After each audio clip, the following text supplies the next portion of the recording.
아멘.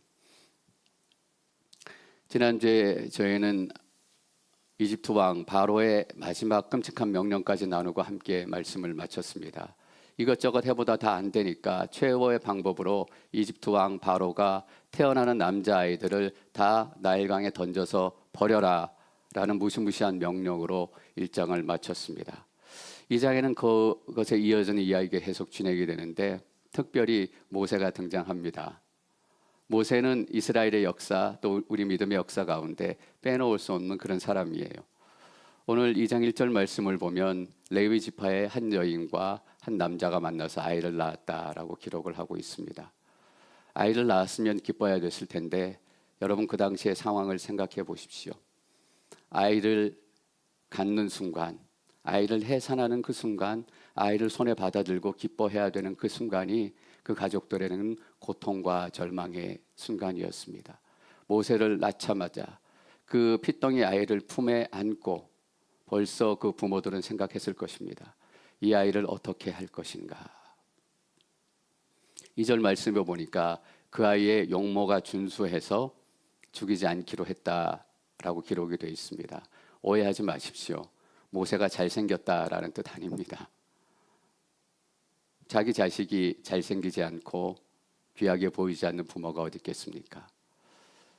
준수하게 보였다라는 것은 하나님의 계획이 그 안에 있다라는 것을 그 마음 가운데 받았다라는 뜻이기도 합니다. 그래서 히브리서에서 보면 모세의 부모들을 믿음으로 평가하는데 이렇게 얘기합니다. 모세의 부모는 믿음으로 모세를 버리지 않기로 결정하고 3개월을 지켰습니다. 믿음은 무엇인가? 눈앞에 보이지 않는 것을 보게 하는 능력입니다. 믿음은 무엇인가? 눈앞에 보이는 것을 뛰어넘게 하는 소망입니다. 그 부모들의 눈앞에는 죽음과 절망밖에 없었습니다. 그런데 눈에 보이는 것들 뛰어넘어 하나님이 주신 소망을 가지고 그 아이를 지키기로 했습니다. 평생도록 그렇게 지키고 감출 수 있었으면 얼마나 좋았겠어요.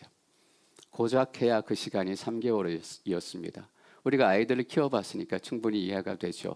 그때쯤 되면 울음도 커지고 목청도 커지고 숨길 수 없는 그런 상황이 됐습니다.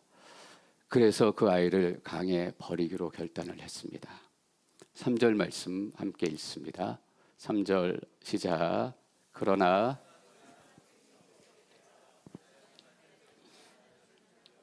거기에다 역청과 송전을 바르고 아기를 그 안에 뉘었습니다.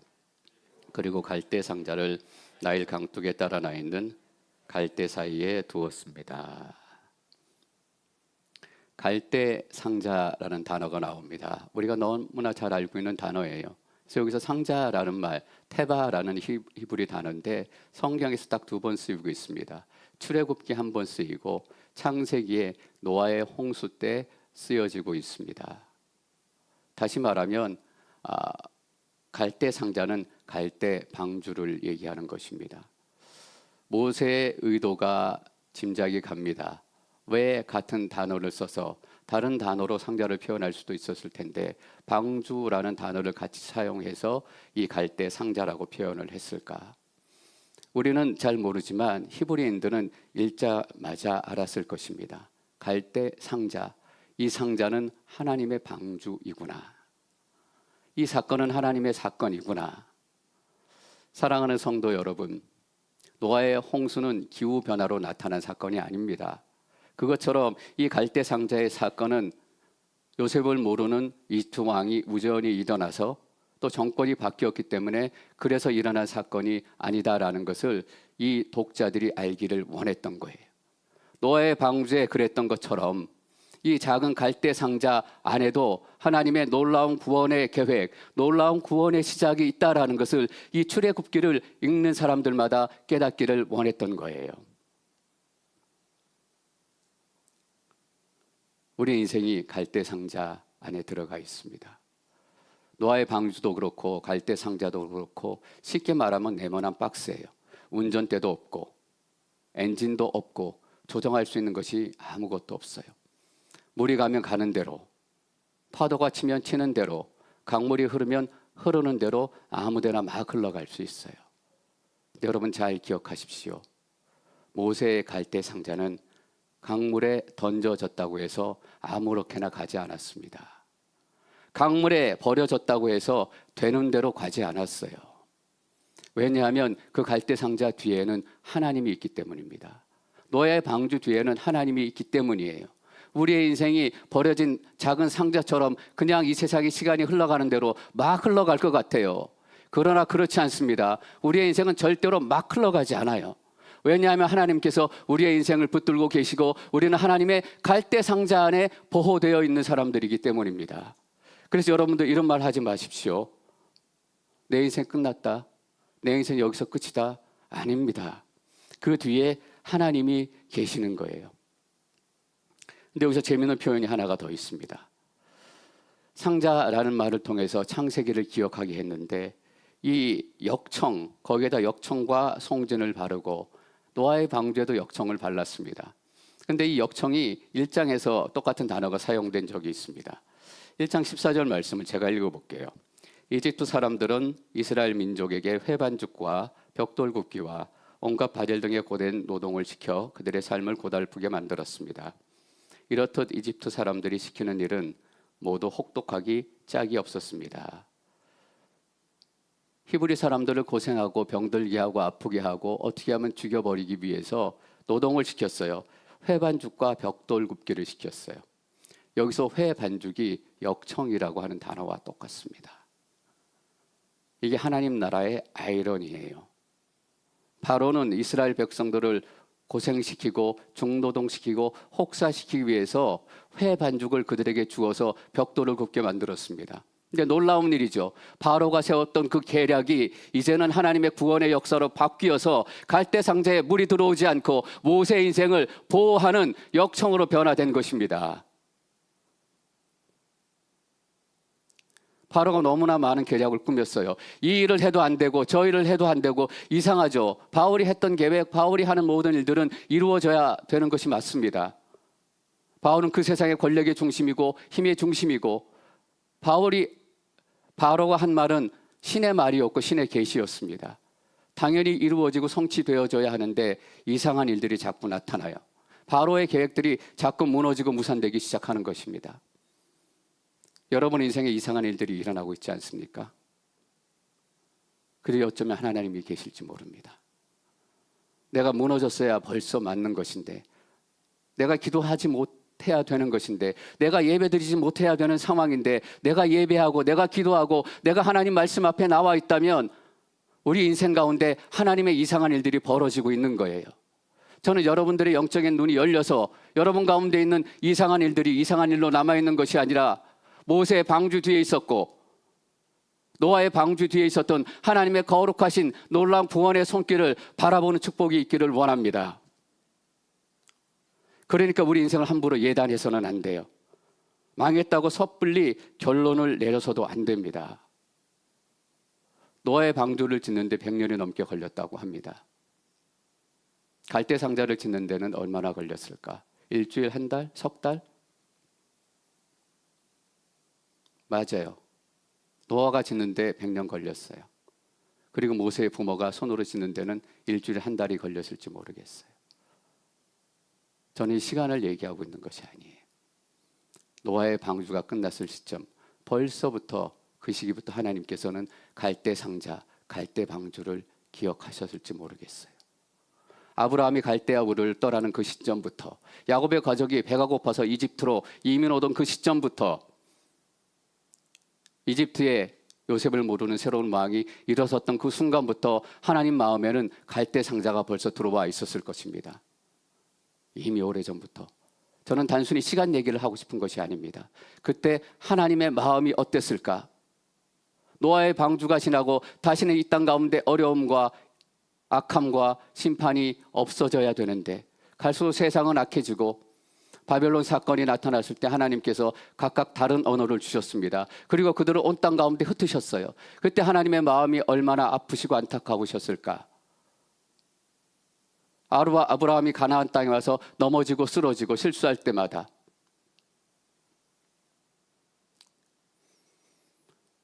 어떤 한 분의 자매님의 간증이 기억이 났습니다. 이런 간증을 하시는 거예요. 그냥 교회를 설렁설렁 다니다가 사는 게 너무 힘들고 지쳐가지고 남들이 술을 먹으면 잊을 수 있다라고 얘기하기에 못 먹는 술이지만 깡소주를 2병을 마셨대요. 아니나 다를까 거의 기절하듯이 실신을 해가지고 쓰러져 있는데 마침 그때 꿈을 꾸게 됐다는 것입니다. 꿈을 꾸는데 꿈에 예수님이 나타나셨대요. 엄청 큰 예수님이 나타나셔가지고 거기에 있는데 자기는 뚜벅뚜벅 자기의 길을 가고 있었대요. 길을 가는데 예수님께서 손에 채찍을 들고 계셨는데 채찍을 들고 일로 가면 이쪽을 때리고 절로 가면 저쪽을 때리고 앞으로 가면 앞을 때리고 가지 못하도록 계속 때리고 맞고 하신다는 거예요. 근데 억지로 그 길을 가다 보니까 앞에는 보석같이 아름다운 곳들이 있고 거기에 욕심이 나서 계속 꿈속에 거기를 쫓아갔대요. 끝까지 가보니까 거기가 낭떠러지였다는 겁니다. 그리고 보니까 하나님께서 예수님께서 그 자매를 때리신 것이 아니라 일로 가면 가지 못하도록 땅을 치시고 절로 가면 가지 못하도록 또 땅을 치시고 그리고 예수님의 가슴을 보니까 시퍼렇게 멍이 들어있다라는 것을 보게 됐습니다. 채찍으로 칠 때마다 내가 엉뚱한 길로 갈 때마다 예수님께서 자기의 손으로 가슴을 계속 치셔가지고 예수님 가슴에 시퍼런 멍이 들어있었다라는 것입니다. 몇십 년, 몇백 년, 몇천 년을 기다렸을 예수님의 그 가슴, 하나님의 가슴을 한번 생각해 보십시오. 예수님은 그 꿈에서 가슴만 멍이 들었지만 하나님은 온몸이 멍이 들었을 거예요. 사랑하는 성도 여러분, 하나님은 이런 하나님이십니다. 하나님께서는 여러분의 인생이 갈대 상자에서 그냥 떠내려가도록 내버려 두시는 분이 아니십니다. 운전도 없고 엔진도 없지만 하나님께서 우리의 인생을 하나님께서 목적하시는 대로 이끌어 가실 줄 믿습니다. 그래서 강의 갈대숲 사이에 던져져 있습니다. 바로의 딸 이집트의 공주가 지나가다가 그 갈대 상자를 발견하고 갈대 상자를 열어보니까 거기 히브리인의 아기가 있었어요. 6절 말씀에 그때 공주의 마음을 이렇게 표현합니다. 바로의 딸이 상자를 열어보니 한 아기가 울고 있었습니다. 바로의 딸은 불쌍한 마음이 들어 히브리 사람의 아기인가 보다라고 말했습니다. 이집트 공주는 이런 생각을 하면 안 되는 사람입니다. 자신의 아버지가 히브리 남자들은 다 죽이라고 명령을 했기 때문입니다. 당연히 히브리 남자를 발견하자마자 이 아이는 죽어야 한다라고 결정을 내리고 심판을 했을 것입니다. 근데 이 자매님, 바로 공주의 마음에 불쌍한 마음이 들어오기 시작했습니다. 그냥 궁율이 많은 자매여서 그랬을까? 궁율이 많은 여인이어서 그랬을까? 꼭 그렇지만은 않겠다 싶습니다. 11절 말씀 함께 읽습니다. 11절 시작.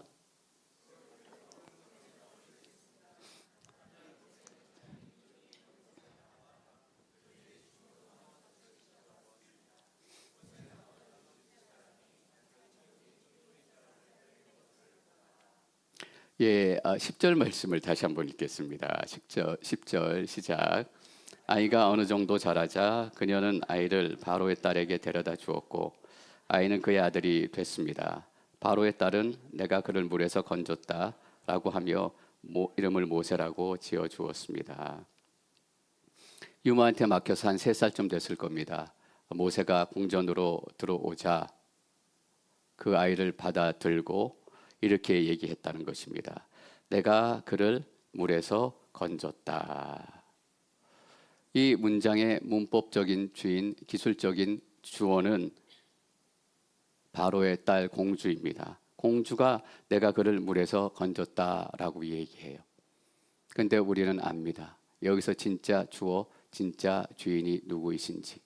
바로의 딸이 모세를 물에서 건져준 것이 아니라 진짜 모세를 물에서 건져주신 분은 하나님이시다라는 거예요. 누가 바로의 딸의 마음을 움직였을까? 누가 갈대 숲을 두고 거기에 모세의 갈대 상자가 걸리게 했을까? 누가 갈대 상자를 준비하게 했을까? 누가 이 시간 가운데 모세가 태어나게 했을까? 모든 것이 하나님의 역사, 하나님의 은혜 가운데 있다라는 것입니다. 여러분, 우리 인생에 나일강이 있습니다. 나일강은 히브리 사람들의 아들이 죽어야 하는 죽음의 강이었어요. 근데 하나님께서는 이 죽음의 강도 생명의 강으로 바꾸시는 하나님이십니다. 회반죽도 역청으로 바꾸시는 하나님이십니다. 여러분 인생에 회반죽이 있을 수 있습니다. 우리가 지나가야 될 죽음의 강이 있습니다. 그러나 여러분 잘 기억하십시오. 하나님은 악을 바꾸어 선을 이루어 가시는 하나님이십니다.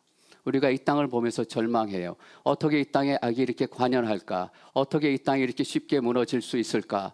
그러나 분명히 우리가 믿음 가운데 믿을 수 있고 선포할 수 있는 것은 이 땅의 악을 통해서도 하나님께서는 하나님의 구원의 역사를 이루어 가실 것입니다. 이 땅의 진흙과 이 땅의 죽음의 강을 통해서도 하나님께서는 생명들을 건져내시고 살려내실 것이라고 저는 믿습니다. 구원의 강이 생명의 강이 될 것이에요. 회반죽이 역청이 될 것입니다. 그래서 잘 기억하십시오. 여러분 삶의 지금 고난이 어쩌면 회반죽일지 몰라요. 언젠가는 역청이 되어서 여러분의 인생을 구원하는 여러분들이 만나고 있는 어떤 사람이 회반죽일지 몰라요. 여러분의 인생을 어렵게 하고 힘들게 하고 있지만 지나고 나면 그 사람들 때문에 우리가 더 깊은 하나님의 은혜와 하나님의 역사를 경험하게 되는 것입니다. 11절 말씀 계속 읽을까요? 11절 읽겠습니다. 11절 시작. 세월이 흘러 모세는 어른이 됐습니다. 어느 날 모세는 자기 민족이 있는 곳에 나갔다가 그들이 중노동하는 것을 지켜보았습니다. 모세는 어떤 이집트 사람이 자기 동족인 히브리 사람을 때리는 것을 보다가 이 정도쯤 되면 무슨 일이 일어나야 되지 않습니까? 모세도 물에서 건짐을 받았고 하나님도 준비가 됐고 모세도 준비가 됐고 그런데 11절 말씀을 다시 한번 보십시오. 세월이 흐르면 뭔가 변화가 있어야 합니다. 세월이 흐르면 뭔가 조짐이 나타나야 돼요. 우리가 이민 와서 힘들고 어려운 시절을 보냈지만 우리가 그래도 어렵고 힘든 시간 속에서 소망을 가지고 버틸 수 있었던 이유는 우리 가운데 변화가 있기 때문이에요. 함께 왔던 우리의 자녀들이 미국에서 공부하고 변화되고 그 삶이 성장하고 자라는 것을 보면서 우리는 앞으로 올 시간에 대한 소망을 갖게 되는 것입니다. 현재가 어려운 것도 너무 힘이 들지만 소망이 보이지 않는다라는 것이 더 힘든 영적인 환경이 될 수 있습니다. 그런데 11절 보니까 세월이 흘러 모세가 어른이 됐습니다. 시간이 지나고 세월이 흐르고 사도행전에 보면 이때 모세의 나이가 40살이 됐다라고 기록하고 있어요. 40년의 세월이 흘렀습니다. 모세가 구원을 받고 궁전에 들어가서 훈련하고 40년의 시간이 세월이 흘렀지만 아무것도 변하는 것이 없는 거예요. 여전히 보십시오. 나갔다가 그들이 중노동하고 있는 것을 보았습니다. 여전히 그들은 중노동하고 있고 혹사당하고 있고 심지어는 이집트 사람이 자기 동족을 때리고 있었어요. 앞에는 때렸다라는 표현은 나오지 않았습니다. 중노동하고 이제 매맞고 있고 더 어려운 시간들이 지나가고 있어요. 그리고 이 시간들을 지내면서 모세가 자기 동족이 이집트 사람한테 매맞고 있는 것을 보다가 때려서 죽이게 돼요. 그리고 그것이 들통이 나서 바로에게 죽임을 당할까 봐 미디안 광야로 도망치는 사건이 나타나게 됩니다. 모든 것이 끝이 난 것 같은 상황입니다. 16절에 보면 이렇게 상황을 기록하고 있습니다. 미디안 제사장에게 딸 7이 있는데 물을 기르러 와서는 부유에다 그 아버지의 양떼에게 줄 물을 채웠습니다. 모세가 가서 어느 집안에 장가를 가게 되는데 미디안 제사장의 집안이었습니다. 미디안이 믿고 있었던 종교가 어떤 종교인지 모르십니다. 근데 분명한 것은 이방 종교, 우상을 섬기고 있었던 종교라는 것입니다. 그냥 이방 종교를 섬기고 있는 것이 아니라 그 이방 종교의 제사장의 집안에 들어간 거예요. 적어도 모세 정도 되면 하나님께서 특별하게 구원하신 모세의 인생을 보자면 여호와를 믿고 하나님을 예배하는 그런 제사장의 집안에 들어가도 시원치 않아요. 근데 미디안 신을 섬기고 있는 이방인 제사장의 집에 들어가 있습니다. 어느 순간에도 하나님을 볼 수 없고 하나님의 역사를 가늠할 수도 없는 것이에요. 이런 모세의 마음을 22절에 이렇게 표현을 하고 있습니다. 22절 말씀 읽겠습니다. 22절 시작. 십보라는 모세에게 아들을 낳아 주었습니다. 모세는 아들의 이름을 게르솜이라고 지었습니다. 모세가 말하기를 내가 이방 땅에서 이방 사람이 됐다라고 했기 때문입니다. 내가 이방 땅에서 이방 사람이 됐다. 여기 어디에도 이스라엘은 없습니다. 여기 어디에도 하나님은 없어요. 이 정도쯤 되면 모세의 삶에 어떤 변화가 나타났어야 되는데 내가 이방 땅에서 이방 사람이 됐다. 아마 모세는 이 고백을 통해서 내 인생은 여기까지인가 보다. 내 삶의 계획은 여기서 멈추나 보다 라고 생각을 했을지도 모르겠습니다. 우리가 소설을 읽는다면 여기서 하나님의 대반전이 일어나게 될 것입니다. 23절 말씀 함께 읽겠습니다. 23절 시작.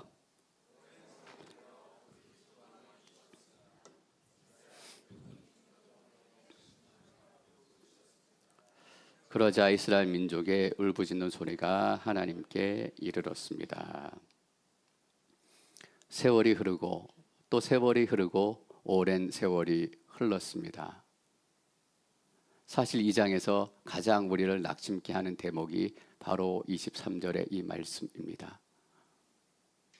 모세에게 그 위기가 닥치고 더 큰 위기가 닥치고 그러면 하나님의 반전이 여기서 나타나야 하는데 소설 같았으면 그랬을 거예요. 그런데 오랜 세월이 흘러 모세가 바로 앞에 섰을 때 80세라고 뒤에 가면 기록이 돼요. 40년의 시간을 보내고 또 40년을 광야에서 시간을 보내고 오랜 세월이 지났지만 모세의 삶에 이스라엘 백성들의 삶에 아무 변화의 흔적도 나타나지 않고 있습니다. 그래서 더 낙심이 되고 더 실망이 되는 것입니다. 사랑하는 성도 여러분, 저는 여러분들이 이것을 하나 기억하셨으면 좋겠습니다. 어떤 일들은 세월이 지나고 또 오랜 세월이 지나도 해결되지 않는 문제들이 있어요. 하나님의 구원의 문제들이 그렇습니다. 영적인 사건들이 그래요. 시간이 지나고 또 세월이 지나고 오랜 세월이 지난다라고 해서 저절로 어떤 사람이 예수 믿게 되는가? 그런 일은 나타나지 않아요. 시간이 지나면 기도하게 되겠지. 시간 지나면 하나님 앞에 예배하게 되겠지. 그렇지 않아요. 하나님의 일은 시간이 해결해 주는 것이 아니라 하나님께서 두 손으로 시작하시고 두 손으로 이끌어 가시는 하나님의 역사입니다. 출애굽은 시간이 일으켜 주지 않습니다. 우리가 혹시 이렇게 착각할 때가 있어요. 시간이 지나면 내 인생도 출애굽하겠지. 그렇지 않아요. 출애굽은 하나님께서 시작하시는 것입니다. 크로노스, 그냥 우연히 흘러가는 시간 안에 있는 것이 아니라 카이로스, 하나님의 계획과 하나님의 약속과 하나님의 섭리 안에서 하나님께서 이루어 가시는 시간, 하나님의 섭리, 이것이 출애굽입니다. 저는 여러분들이 시간에 맡기지 않기를 소망합니다. 그냥 오랜 세월에 맡기지 않기를 바라요. 기도해야 되고 하나님 앞에 구해야 되고 하나님 그 일들을 이렇게 시작시켜 주십시오. 그래서 이스라엘 백성들이 이렇게 움직이기 시작한 것입니다. 이스라엘 민족은 중노동으로 인해 신음하며 울부짖었습니다. 그러자 이스라엘 민족의 울부짖는 소리가 하나님께 이르렀습니다. 신음했다라는 표현이 처음 여기에 등장합니다. 여러분 어떨 때 신음 소리를 냅니까? 너무 힘들고 너무 아프고 너무 고통스러울 때 소리 낼 수 없을 때가 있습니다. 그때 신음 소리를 내는 거예요. 어떤 한 분이 산부인과 분만실이라고 얘기하죠. 분만실에서 있었던 경험을 얘기해 주셨어요. 분만실 가면 산모들마다 아프다고 막 소리치잖아요. 근데 막 소리친다고 의사나 간호사가 금방 오지 않는다라는 거예요. 막 소리를 쳐도 오지 않고 한참 있다가 오는 거예요. 어떤 사람에게 의사와 간호사가 바로 오느냐? 소리도 못 지르고 신음만 내뱉고 있는 그 산모에게는 의사와 간호사가 금방 온다라는 거예요. 이스라엘 백성들이 소리도 지를 수 없는 상황이 됐습니다. 너무 힘들고 너무 아프고 너무 죽을 것 같기 때문에 신음하며 울부짖었대요. 이 울부짖었다라는 울부짖음은 이런 울부짖음일 것 같아요. 하나님, 나를 살려주십시오. 나를 살려주십시오. 온 인생의 진이 다 빠져가지고 진짜로 큰 소리를 지를 수도 없지만 그 신음 가운데서 온 마음을 다해서 하나님께 부르짖는 그 신음소리, 그러니까 이스라엘 민족의 울부짖는 소리가 하나님께 이르렀다, 하나님께 들으셨다라는 뜻입니다.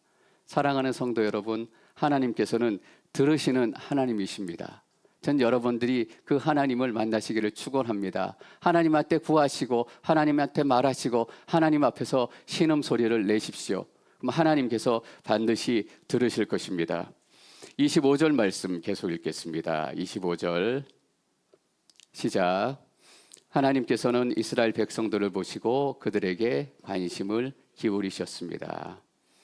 이스라엘 백성들을 내려다 보셨습니다. 그리고 이스라엘 백성들에게 관심을 기울이셨습니다. 여기서 관심을 기울이셨다라는 히브리 문장을 직역하면 이런 뜻입니다. 하나님께서 아셨다. 야다 엘로힘. 사랑하는 성도 여러분, 하나님께서 아셨으면 끝난 거 아닙니까? 하나님께서 우리의 신음을 아시고 우리의 아픔을 아시고 우리의 어려움을 아시고, 이 문장에는 목적어가 없어요. 하나님께서 아셨다. 무엇을 아셨는지 기록하고 있지 않아요. 왜? 하나님께서 우리 인생의 모든 것을 다 아셨기 때문에 단지 하나로 목적어를 집어넣을 수 없었을 것 같아요. 우리의 눈물도 아시고 우리의 고통도 아시고 우리의 슬픔도 아시고, 이것을 아시는 하나님께서 거기에 대한 해결책도 아시고 비법도 아시고 솔루션도 아시고 때도 아시고, 하나님께서 모든 것을 다 아셨다라는 뜻입니다. 여러분, 하나님께서 우리 인생의 모든 것을 다 아셨다라는 것은 다 끝났다라는 것이에요. 하나님께서 아시고 이제 행동하기 시작하신다라는 의미이기 때문입니다. 다른 번역에서 이렇게 번역하기도 해요. 25절을 이렇게 번역합니다. 하나님은 이스라엘 백성들을 내려다보며 이제 행동할 때가 됐다는 것을 아셨다. 이제 액션을 취할 때가 됐다라는 것을 하나님께서 아셨다라는 것입니다. 사랑하는 성도 여러분, 하나님께서 이때만 행동하셨을까요? 이때만 일하셨을까요? 이때만 움직이셨을까요? 아닙니다. 아무도 기억하지 못할 때, 아무도 하나님 약속에 관심이 없을 때 하나님께서는 갈대 상자를 준비하시고 갈대 상자를 마음에 품고 가슴을 치며 온 가슴이 먹이 들도록 준비하고 계시고 일하고 계시고 역사하고 계셨습니다. 사실은 한 번도 쉰 적이 없어요. 근데 하나님께서 아셨다라고 표현을 해요. 이때 하나님이 처음 아신 것일까? 아닙니다. 여기서 하나님이 아시고 하나님께서 일하셨다라는 뜻은 그 하나님을 우리가 알게 됐다라는 뜻이에요. 하나님께서 계속해서 일하셨지만 히브리 사람들은 몰랐어요. 하나님께서 우리 인생 가운데 계속 역사하셨지만 우리는 몰랐습니다. 여기서 하나님께서 아셨다라고 얘기하는 것은 이제 하나님께서 우리 인생에 일하시는 것을 우리가 알게 되고 보게 되고 경험하게 되고 듣게 되었다라는 것이에요. 하나님께서 우리 인생에 하나님을 계시하기 시작하신 것을 우리가 알고 인식하게 되었다라는 것입니다. 그래서 하나님이 아셨다라는 이후에 이어지는 3장에서 어떤 이야기들이 일어나는가? 하나님이 모세 앞에 직접 나타나세요. 모세가 하나님을 직접 만나게 돼요. 이게 하나님이 아셨다라는 뜻이에요. 하나님께서 우리 인생의 모든 것을 다 아시고 히브리인들의 고난과 고통을 아시고 이제 하나님이 아셔서 행동하시고, 모세도 알게 되고 히브리인들도 알게 되고 하나님을 말씀해 주시는 거예요. 나는 아브라함과 이삭과 야곱의 하나님이다. 나의 이름은 여호와다. 약속의 하나님이고 언약을 지키는 하나님이다. 이 하나님이 이제 너희 인생 가운데, 히브리인 가운데 역사하게 될 것이다. 너희가 그것을 보게 될 것이다. 하나님께서 직접 말씀하시기 시작하는 거예요. 그래서 24절에 보면 똑같은 표현을 기억하다라는 말로 표현을 하고 있어요. 24절 말씀 읽겠습니다. 24절 시작. 하나님께서는 이스라엘 민족의 신음소리를 들으시고 아브라함과 이삭과 야곱과 맺은 언약을 기억하셨습니다. 하나님께서 이때 처음 기억하신 것일까? 아닙니다. 하나님께서 이 약속을 기억하셨다라는 것을 이제는 이스라엘 사람들도 알게 되었다라는 것입니다. 제가 악보를 안 가져왔는데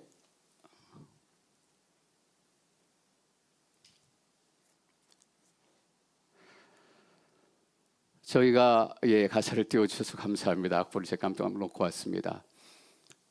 비준비하시니 이 찬양을 종종 불렀습니다. 그 찬양 가운데 보면 이런 가사가 시작이 됩니다. 우리 주는 위대하시며 능력이 많으시도다. 그의 지혜 무궁하며 인자는 영원하시도다. 다음 상한 자를 고치시며 상처를 싸매시도다. 별들의 수를 세시며 이름을 붙이셨도다. 이스라엘 백성들이 시편 147편의 찬양입니다. 이 시편을 불렀을 때가 언제냐 하면 70년의 혹독한 포로 생활을 마치고 예루살렘으로 돌아왔습니다.